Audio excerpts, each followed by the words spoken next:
2024 lottery അടിക്കാവുന്ന ചില നക്ഷത്രങ്ങളുണ്ട്. ആ നക്ഷത്രങ്ങളെ പറ്റിയാണ് ഞാനിവിടെ പറയുന്നത്. അശ്വതി, ഭരണി, കാർത്തിക, കാലി, മേടക്കൂറാണ്. ഇവർക്ക് 2024 മെയ് 1 ശേഷം വേഴം 2-ലാണ് വരുന്നത്. 2 എന്നത് ധനസ്ഥാനമാണ്. വേഴം ധനകാരകനാണ്. സർവേശ്വര ഗ്രഹത്തിൻ്റെ കാരകത്തുള്ള ആളാണ് വേഴം എന്ന ഗ്രഹം. അപ്പോൾ സർവേശ്വര ഗ്രഹമാണ്. ആ സർവേശ്വര ഗ്രഹമാണ് ആയ വേഴം, ധനകാരകനായ വേഴം 2 എന്ന് പറഞ്ഞാൽ ധനസ്ഥാനം.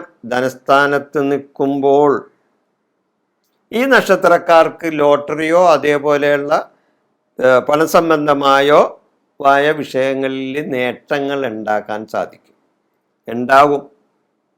ഇത് കൂടാതെ ഇവർക്ക് ശനി 11-ലും നിൽക്കുന്നു.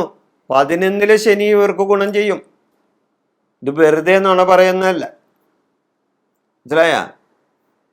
വേഴത്തെ കൊണ്ട് ധനപരമായ കാര്യങ്ങൾ ചിന്തിക്കണം, വേഴത്തെ കൊണ്ട്. അപ്പൊ വേഴം എവിടെയാണ് നിൽക്കുന്നത്?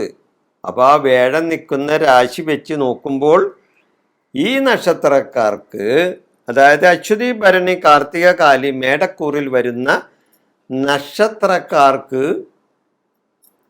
ഭാഗ്യാനുഭവങ്ങൾ ഉണ്ടാവും. അത് ലോട്ടറി തന്നെ അടിച്ചു തന്നെ ആകണമെന്നില്ല. അല്ലാതെ തന്നെ ഒരു കുറി വെച്ച് ആദ്യമായിട്ട് ചേർന്ന് ഉടനെ തന്നെ അവന് ആ ഞറക്ക് കിട്ടുകയാണെങ്കിലാ അത് ഭാഗ്യം തന്നെയല്ലേ.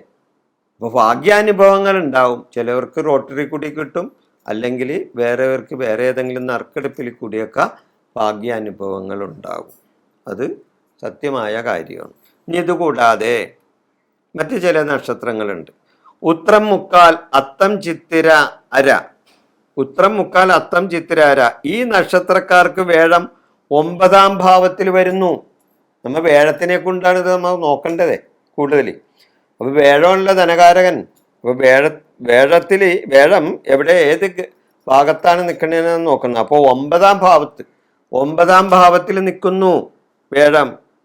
ഏത്? ഈ ഉത്രം, മുക്കാൽ, അത്തം, ചിത്തിര, അര. ഈ നക്ഷത്രക്കാർക്ക് വേഴം 9-ൽ വരുന്നു. 9 ഭാഗ്യസ്ഥാനമാണ്.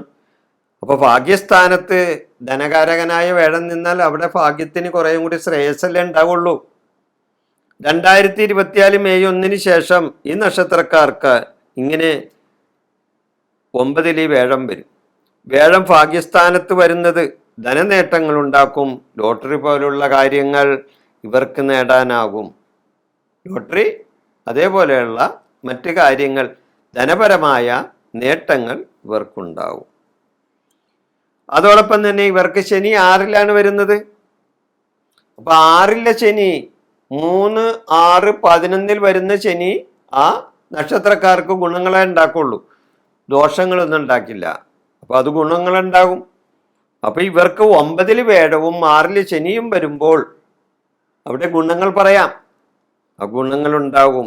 അപ്പൊ ചില ആൾക്കാർ ഇത് തമാശ എന്നുള്ള മട്ടിൽ കാണും. തമാശയല്ല, ഉള്ള കാര്യം ഉള്ളതുപോലെയാണ് പറയണത്. ഇതാരെയും പറ്റിക്കാൻ വേണ്ടി പറയുന്നതല്ല. ഞാൻ 2023 ലോട്ടറി അടിക്കാവുന്ന നക്ഷത്രങ്ങളെ പറ്റി ഞാൻ ഇട്ടിരുന്നു. ഒത്തിരി പേർക്ക് അതേപോലെ അനുഭവങ്ങൾ ഉണ്ടായിട്ടുണ്ട്. എന്ന് വിചാരിച്ച് എല്ലാവർക്കും 1-ാം സമ്മാനം കിട്ടിയെന്നല്ല പറയണത്. ഒരു ലോട്ടറിയിൽ ഒരാൾക്കല്ലേ 1-ാം സമ്മാനം കിട്ടുള്ളൂ. കോടിക്കണക്കിന് ടിക്കറ്റ് അടിക്കുമ്പോൾ ഒരാൾക്കല്ലേ അത് കിട്ടുള്ളൂ. എല്ലാവർക്കും കിട്ടുമോ? 27 നക്ഷത്രങ്ങളാണ് ആപ്പാടെ ഈ ലോകത്തുള്ള മനുഷ്യർക്കുള്ളത്. അതിൽ കൂടുതൽ വേറെ നക്ഷത്രങ്ങളൊന്നുമില്ലല്ലോ. അപ്പോൾ ഇവിടെ കഴിഞ്ഞ പ്രാവശ്യം ഇട്ട ആ നക്ഷത്രങ്ങളിൽ ലോട്ടറി അടിക്കാവുന്ന നക്ഷത്രക്കാർക്ക് ധനപരമായ നേട്ടങ്ങളും അതേപോലെ തന്നെ ചെറിയ ചെറിയ ലോട്ടറികളൊക്കെ അടിച്ചിട്ട് എന്നെ വിളിച്ച് പറഞ്ഞ പലരും ഉണ്ട്. എന്തിന് എനിക്ക് കൊണ്ടെന്ന് ദക്ഷിണ തന്നവരുണ്ട് ലോട്ടറി അടിച്ചിട്ട്. ലോട്ടറി എന്ന് പറഞ്ഞാൽ 1-ാം സമ്മാനം മാത്രം ലോട്ടറി അല്ല, അല്ലെങ്കിൽ 2-ാം സമ്മാനം 3-ാം സമ്മാനം ലോട്ടറി ഒന്നും ആവില്ല. 1000, 2000, 500 അടിക്കാമല്ലോ, അല്ലെങ്കിൽ 5000 അടിക്കാമല്ല. ഈ 5000 അടിച്ച ഒരാളാണ് എൻ്റെ അടുത്ത് വന്നത്. സ്വാമിയുടെ ഇത് കണ്ട് ഞാൻ ലോട്ടറി എടുത്തിട്ട് എനിക്ക് ഇത്രയും കിട്ടി എന്നും പറഞ്ഞു. എന്നിട്ട് എനിക്ക് അതിൽ നിന്ന് ദക്ഷിണ തന്നിട്ടാണ്. വേണ്ടെന്ന് പറഞ്ഞിട്ട് ആൾ സമ്മതിച്ചില്ല. അതൊക്കെ വേണം, തരണമെന്നും പറയും, നിർബന്ധം. അങ്ങനെ പറഞ്ഞത്. അപ്പം അതുകൊണ്ട് ഇത് ഈ പറയണത് നുണയൊന്നുമല്ല, ഉള്ള കാര്യം ഉള്ളതുപോലെയാണ് പറയുന്നത്. അത് ഓരോ ഗ്രഹങ്ങളെ കൊണ്ടാണ് ചിന്തിക്കുന്നത്, ഓരോ ഗ്രഹങ്ങളെ കൊണ്ട് ചിന്തിച്ചാണ് ഇത് പറയുന്നത്. അല്ലാതെ വെറുതെ തട്ടിപ്പും വെട്ടിപ്പും പറയാനിരിക്കുന്ന ആളല്ല ഞാൻ. തട്ടിപ്പും വെട്ടിപ്പും പറഞ്ഞ് എനിക്ക് അതിൽ നിന്ന് കാശ് കിട്ടുകയും വേണ്ട.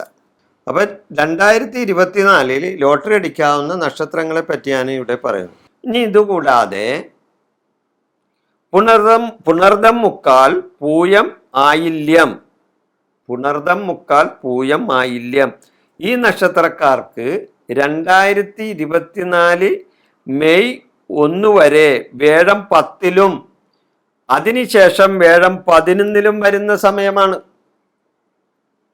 10 കർമ്മഭാവമാണെങ്കിൽ 11 ശുഭസ്ഥാനവും കൂടിയാണ്, വരവിന്റെ സ്ഥാനവുമാണ് 11.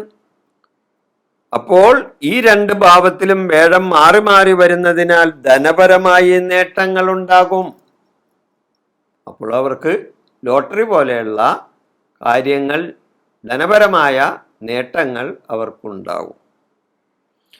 അവിടെ നിൽക്കുന്ന ഗ്രഹം ധനകാരകനായ വേഴമാണ്.